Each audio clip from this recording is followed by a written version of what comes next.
Ce trajet, Sandrine l'emprunte tous les matins. Cette assistante manager se rend sur son lieu de travail, une PME de 120 salariés spécialisée dans le digital à Viroflay dans les Yvelines.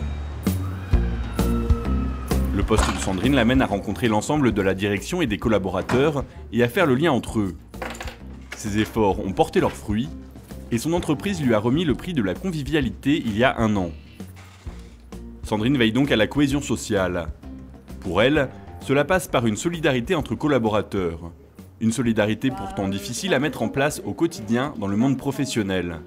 Les freins, c'est l'individualisme naturel des gens déjà. Et pour surpasser ça, on a beau le dire, il faut quand même qu'il y ait une impulsion. Donc s'il n'y a personne qui manage et qui donne une impulsion positive pour faire la cohésion de tous les collaborateurs et pour avancer vers quelque chose de positif, vous n'aurez pas de résultat.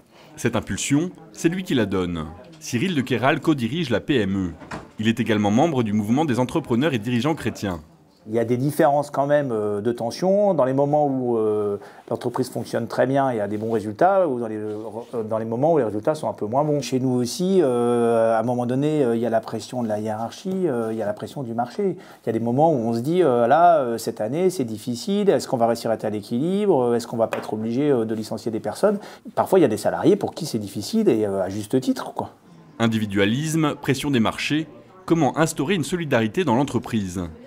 Pour répondre à cette question, Cyril de Kéral mise sur la confiance. Les managers doivent apprendre à déléguer et à faire confiance encore plus qu'avant à leurs salariés. Celui qui en fait, je dirais, a une certaine autonomie, en fait, se réalise mieux. On fait beaucoup de formations avec nos managers pour justement essayer de développer cette autonomie qui doit être dans un rapport de confiance avec le salarié, quoi. À côté du bureau de Sandrine, celui de Mireille.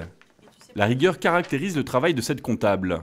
Une rigueur qu'elle attend aussi des autres salariés qui lui remettent pièces comptables et autres documents. Mais pour elle, paradoxalement, le climat de confiance propice à la solidarité se traduit par le droit à l'erreur. Moi, j'ai fait pas mal de PME, de petites entreprises, et c'est vrai que quand on sait qu'on n'a pas le droit à l'erreur, on a tendance à se défausser et à dire « bah oui, mais l'erreur, elle vient pas de moi, elle vient de lui, il n'a pas fait ci, il n'a pas fait ça ». Ici, je trouve ça un peu différent. On peut dire « ah bah non, j'ai oublié » ou « ah bah je me suis trompée ». Bon, et puis le manager dit « bah oui, ça peut arriver de se tromper, tu rectifies ». Voilà, et c'est tout, c'est pas plus grave que ça. Du coup, ça met moins l'impression, et du coup, peut-être qu'on fait moins d'erreurs ou que ça passe mieux, quoi. Bon, alors, Sandrine, on va faire un petit point. Oui. Alors, déjà débité, d'accord. Voilà, c'est débité, c'est pour ça que je voudrais les factures. Et là... Bon, merci, oui, je vais voir. Okay.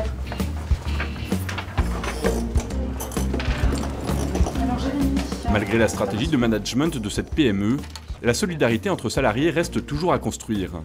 On a, je dirais, au sein de l'entreprise, plein de petites chapelles, plein de petits métiers différents. Et naturellement, il y a toujours des petites guerres de tranchées en disant ma technologie est mieux que celle que la tienne, moi c'est plus intéressant que ça.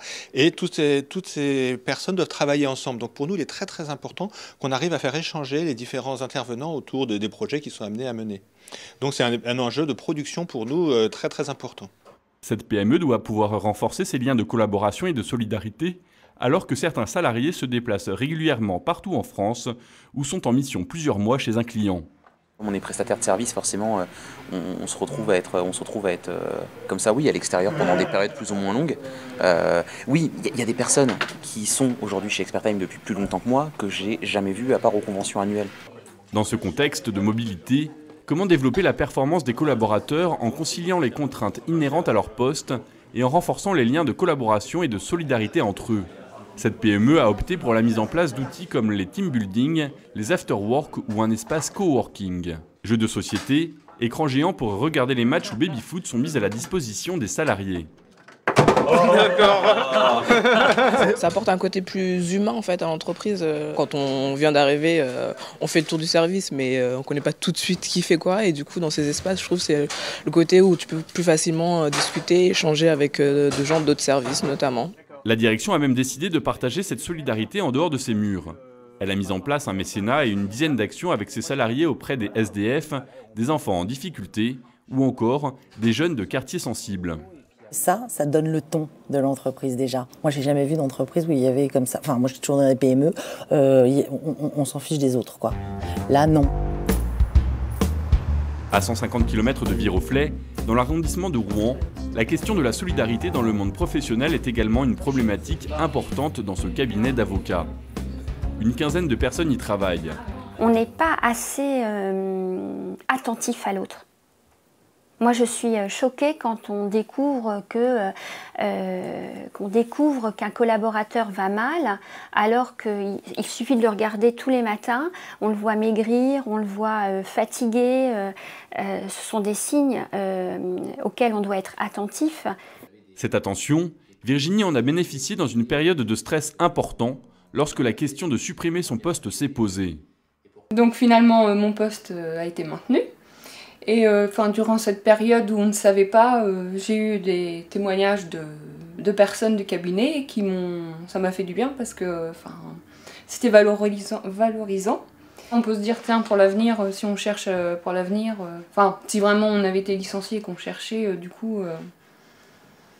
ça permet de voir la vie autrement. Donc on n'est pas forcément nul ou... voilà. Alors, comment rendre le monde du travail plus humain ?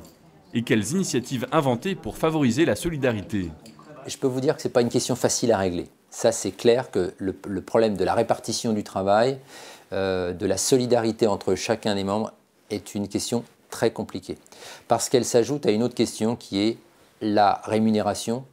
On n'a pas mis en place un système de rémunération qui serait axé exclusivement ou en grande partie sur des rentabilités ou sur des critères financiers. Volume de chiffre d'affaires par exemple, production. Parce qu'on ne veut pas créer cette concurrence entre les collaborateurs. On veut que chacun puisse accepter d'être sollicité par quelqu'un d'autre pour un travail. Le cabinet a donc mis en place une prime calculée sur les résultats collectifs pour favoriser l'effort commun. Des initiatives qui manifestent que si la solidarité peut se conjuguer avec rentabilité, elle demeure une réalité fragile et nécessite une attention au quotidien.